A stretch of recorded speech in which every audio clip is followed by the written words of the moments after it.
Minnesota. It is great to be back in the Twin Cities with men and women who supported the election of a president and a Congress that passed tax cuts to put America first. Thank you for being here. And I bring greetings. I bring greetings from a friend of mine. And a man who loves Minnesota, and a man who's fighting every day to keep the promises that he made to the people of Minnesota. I bring greetings from the 45th President of the United States of America, President Donald Trump.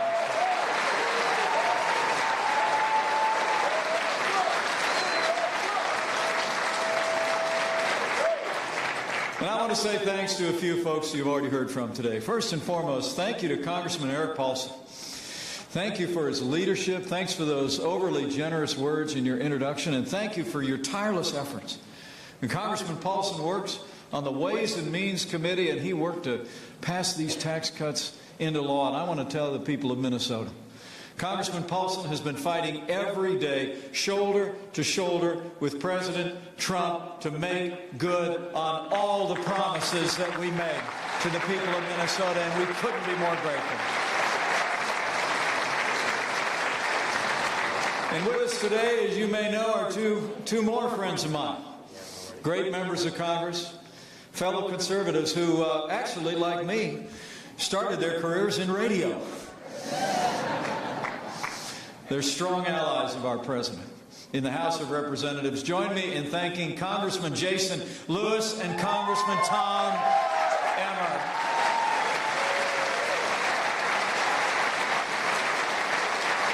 And I got to tell you, Congressman Jason Lewis has supported our president from the very start. He's been fighting alongside every step of the way to advance an agenda that's putting hardworking men and women of Minnesota first. And Tom Emmer is a fighter who's working every day for Minnesota miners and working families to protect your right to explore and to mine the precious metal deposits in Minnesota's Iron Range all across this state. Join me in thanking both of these great members of Congress one more time, will you?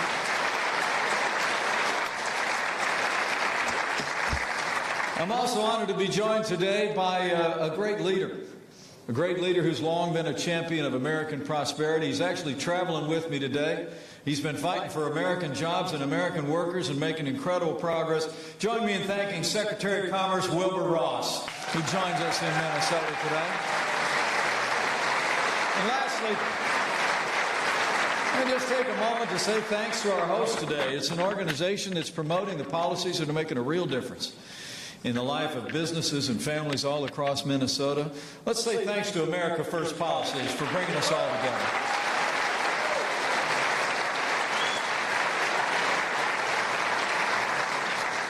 Really, I came here today mostly to say thanks, first and foremost, to all of you. Thanks to the good people of Minnesota for all you've done to not only stand with us in the campaign in 2016, but to stand with our administration every day since.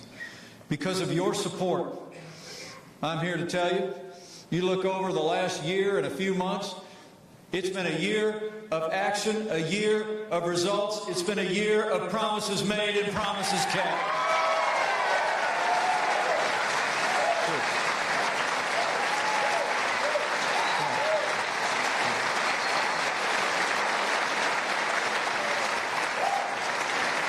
And it all starts with providing for the common defense. The first priority of our national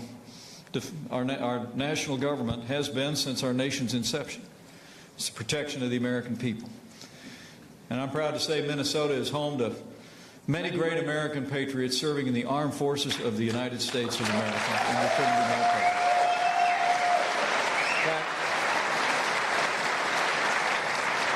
I'm very honored to be joined today by a group of these heroes from the 934th Airlift Wing of the United States Air Force Reserves. Would you just show these great Americans just how much we appreciate what they do to protect our country every day?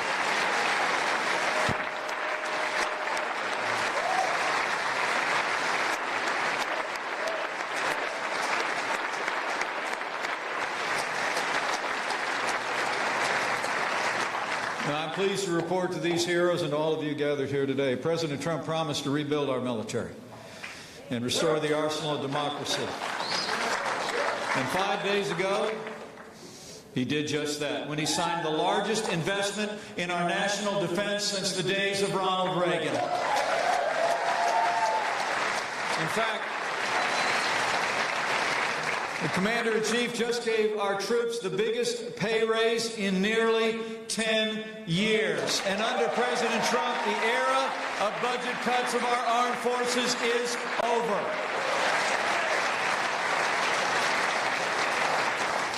Our president has also pledged.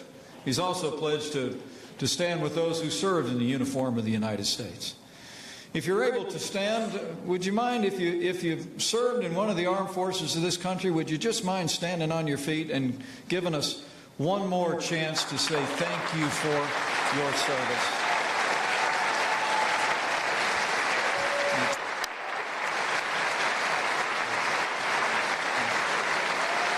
Thank you for your service. President Trump and I have been working hard with these great leaders in the Congress to make sure that we give our veterans access to the world-class health care that they earned in the uniform of the United States of America. And we're doing just that. President Trump also promised to stand with the men and women who serve on the thin blue line of law enforcement. And I'm proud to report to you that we are once again we're giving the men and women in law enforcement the resources and the respect that they earn and deserve as they protect our families every day.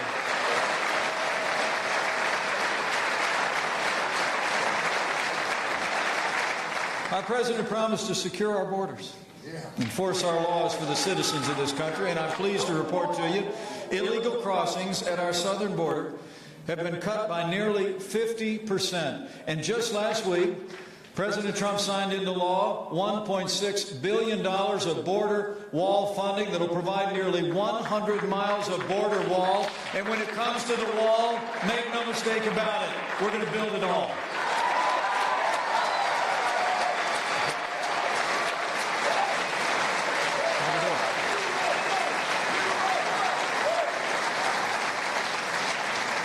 Our president also promised to appoint strong conservatives to our federal courts at every level.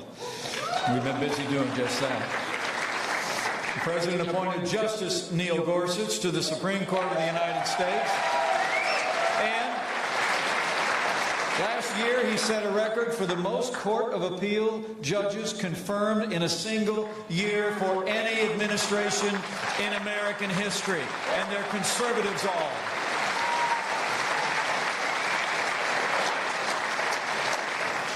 Closer to home, you know, the president promised to do more than has ever been done to combat the scourge of opiate addiction that's ravaging families here in Minnesota and all across the country. You know, when I was governor of Indiana, I saw the impact of opiate addiction firsthand. I sat in the kitchen with families still grieving the loss of a loved one. I sat with recovering addicts and heard about the stranglehold of addiction on their lives that they'd only recently broken free from. I'm proud to report to you, thanks to the president's leadership, the strong support of these leaders in Congress, we're on track to partner with states and law enforcement as never before to invest nearly $6 billion to combat opiate addiction. And working with these leaders in Congress, we will make this the generation that ends the opiate crisis in America.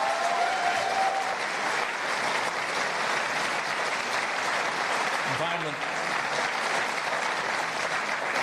in the wake of deadly shootings across our country, our president promised after Parkland, Florida, that this time America would take action. And last week, the president took decisive action to improve school safety when he signed legislation to strengthen background checks and give parents and schools and law enforcement new tools and new resources to keep our kids safe.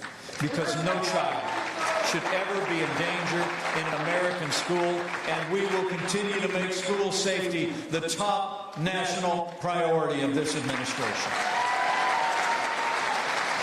So, as I report to you what we've done together, I'm telling you, in this White House, it's been about renewed American strength. It's about security. It's about safety in our communities, in our schools. But what brings us here today is it's also about restoring growth and prosperity for the American people. And since day one of this administration, this president's been keeping his promises to rev the engine of the American economy, and it's working.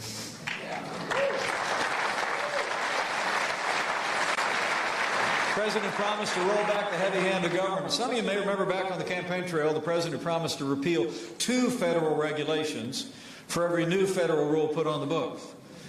And to be perfectly honest with you, we didn't do that. Working with Congressman Paulson, Lewis, Emmer, we actually have repealed 22 federal regulations for every new rule put on the federal code, including when we repealed the disastrous Waters of the USA rule.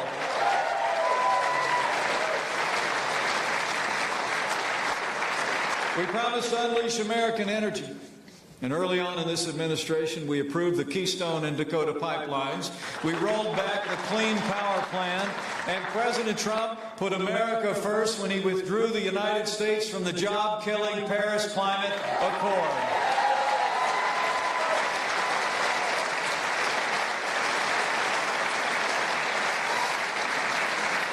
The President also promised to rebuild American infrastructure. If you haven't noticed, you elected a builder to be president of the United States.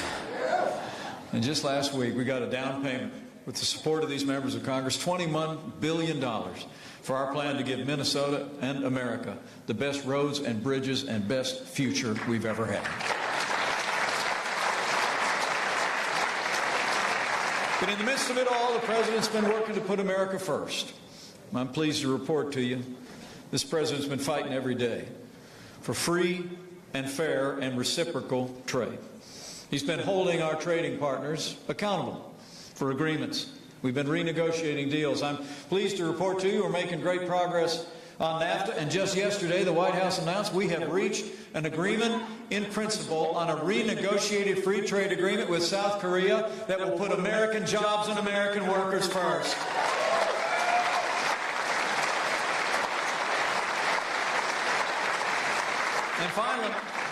And finally, what brings us here today, our president on that campaign trail promised to cut taxes across the board for working families, businesses large and small, in the city and on the farm. And just more than 3 months ago, with the strong support of these leaders in the Congress, President Donald Trump signed the largest tax cuts and tax reform in American history. That's promises made and promises kept.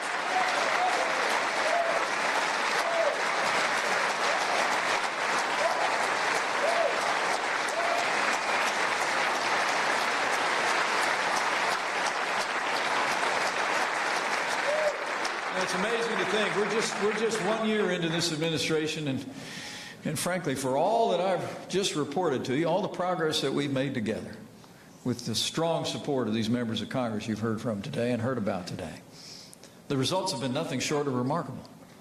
Since Election Day, American businesses have actually created nearly 3 million new jobs, including more than 22,000 new jobs in the Twin Cities area alone.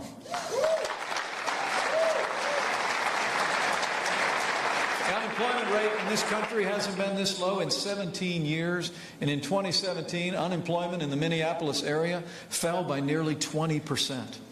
And while Minnesota, get this, while Minnesota lost over 1,000 manufacturing jobs in the last year of the previous administration, under President Trump, Minnesota's factories have bounced back, are booming once again, and since Election Day, businesses across this state have created 7,600 new, good-paying manufacturing and construction jobs all across this state.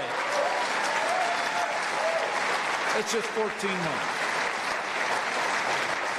I mean, the truth is, with rolling back regulation, with making the right investments in a growing American economy, with cutting taxes for working families and businesses, bottom line, growth is back, confidence is back. Under President Donald Trump, America is back, and we're just getting started.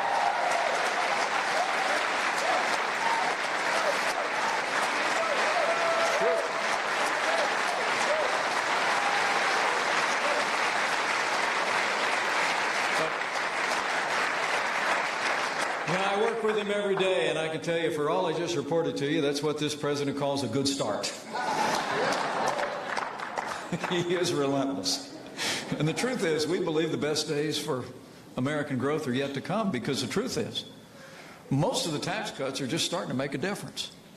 I mean, we cut taxes for Minnesota's working families so you keep more of your hard-earned money. We cut taxes for Minnesota's businesses, so businesses in this state can now compete and win against businesses anywhere in the world with a lower tax rate. If you didn't notice it, we also cut out the cornerstone of Obamacare. The individual mandate is gone. It's off the books. You know, when you add it all together, all told, we think these tax cuts will save the typical family of four here in Minnesota about $3,000 a year in your taxes. And we think they'll unlock new opportunities for businesses to reward employees with higher wages, bigger bonuses, and better benefits. The truth is, they already are. In fact, we think once all our tax cuts go into effect, that workers here in Minnesota are going to see raises of more than $4,500 a year in the years ahead. Amazing. And you know, we're already on our way. Because in just the past 3 months, thousands of Minnesota workers have seen bonuses as high as $2,000. And folks, that's great news for working families. But not everybody thinks that. I mean, you might have heard that the person that wants to be the Speaker of the House again, Nancy Pelosi, when she heard about families getting $1,000 at the end of last year after the president signed those tax cuts, she actually said a $1,000 bonus for working families was nothing more than crumbs. Did you hear that? Now let me remind all of you that Karen and I come from the Joseph A. Bank wing of the West Wing. You with me on that? Okay. I mean, really, we've lived on a budget our whole lives. And when our kids were little, we had to turn for another $1,000 in the paycheck at the end of the year. Christmas. Am I right? I mean, the truth is, these bonuses and the pay raises that are already happening all across Minnesota are making a real difference in the lives of families in the Twin Cities and all across this state. And I want to say very seriously, any leader who says that $1,000 in the pockets of working families is crumbs is out of touch with the American people. Okay? So let me take a moment to thank some leaders that are in touch with the people of Minnesota. These are great leaders in Congress. I mentioned them before, but I got to mention it again because they were champions of everything that I just described, most especially those tax cuts. Congressman Eric Paulson, Congressman Jason Lewis, and Congressman Tom Emmer have been standing with this administration every step of the way. They've been putting America first, and they've been putting Minnesota first. And everything I just described happened because of their leadership and support. They helped rebuild our military. They helped roll back the reams of federal red tape that I talked about. And they passed these historic tax cuts that are making a difference here in Minnesota. And I know you are as grateful as the President and I are for these extraordinary leaders. You know, but President Trump and I know, for all of the strong leaders that we work with every day in Washington, D.C., we know that the real strength of this country is not to be found in our nation's capital. The real strength of this country is not found in the marble halls of government. That really, the strength and the greatness of this nation has always been found in the hearts and in the character, in the faith, in the work ethic and the resilience of the American people. And Minnesota is proof of that every single day.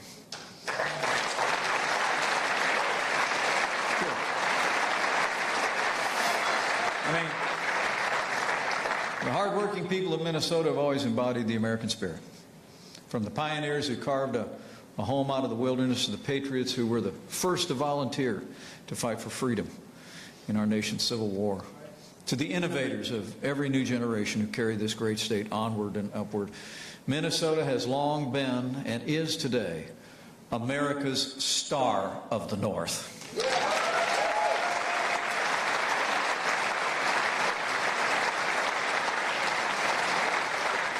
And that star is helping to lead our nation to a better and brighter future. Today, Minnesota's at the forefront of a great American comeback. You really are. But folks, that comeback has only just begun.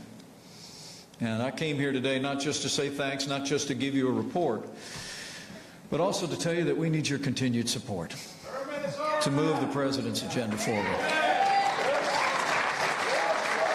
So as I close, let me say I'm very humbled that you take time to come out today to see me. And I want to thank each and every one of you for being out. Thank you. It's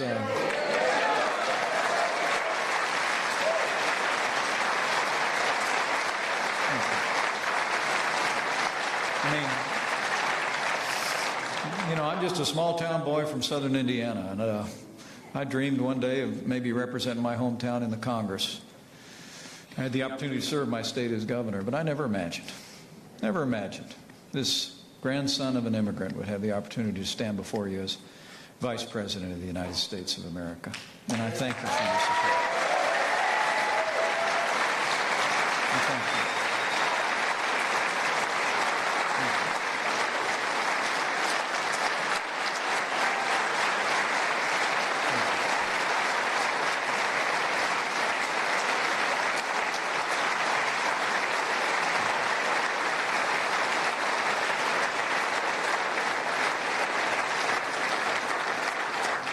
I want to encourage you today, before we leave, to take what you've heard here today. Keep doing what you did when you made the decision to come out on a Wednesday afternoon or morning. Stay engaged as citizens. Take the energy that, frankly, I've seen in this room this morning, and carry that out from here. Because the truth is that we've got our work cut out for us in the days ahead to continue to move this agenda forward. I mean, in every real sense, I encourage you to let your voice be heard. I'll always believe that, all the cable television networks in the world, all the internet websites in the world, all the mail pieces and TV commercials, don't matter a hill of beans when somebody who knows you and trusts you hears from you about how important it is to support this president, support this agenda, and support the people that are working with us every day. So go tell somebody. Leave here and tell somebody. I mean, reach out to coworkers and neighbors, friends at your place of work, places of worship. I mean, I truly do believe that word of mouth is now and will always be the most powerful medium in America. So I just encourage you to go out and tell somebody what you heard. I mean, say, I ran into Mike the other day. And he was telling me all the stuff we've gotten done. Not what the president's gotten done, and not what the Republican majorities in the Congress, what we have gotten done together.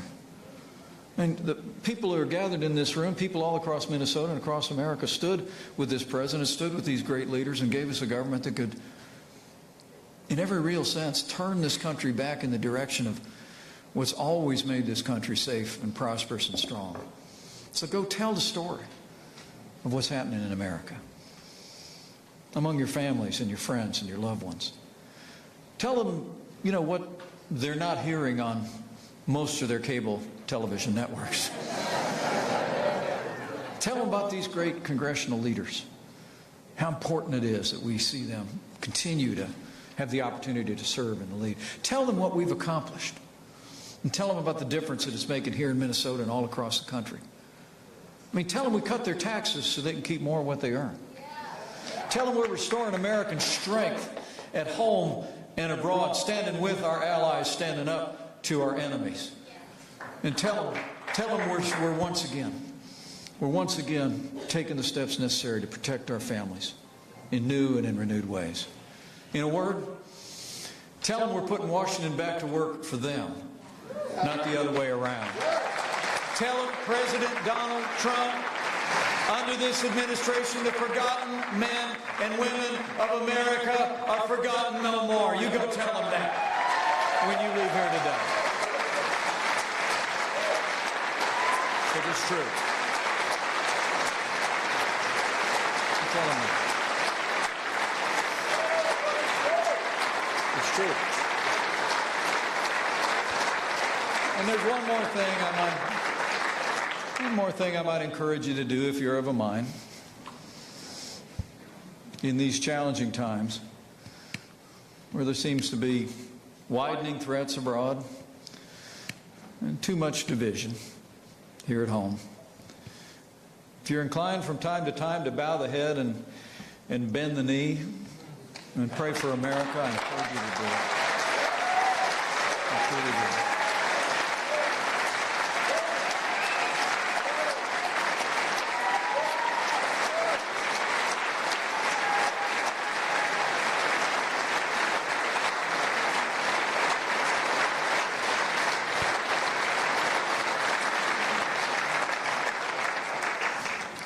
And when you pray, I'm not so much saying pray for a cause or pray for any particular candidate or party. I'm just saying pray for America, because America matters far beyond our shores, the last best hope of earth. And pray for this great nation, all of its people, and all those who serve her every day. I truly do believe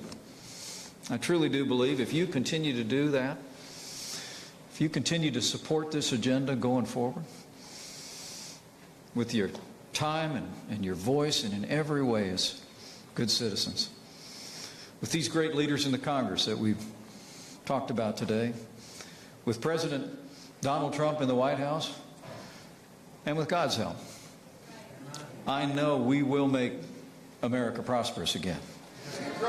We will make America safe again. And to borrow a phrase, we will make America great again. Thank you very much, Minnesota. God bless you. And God bless the United States of America.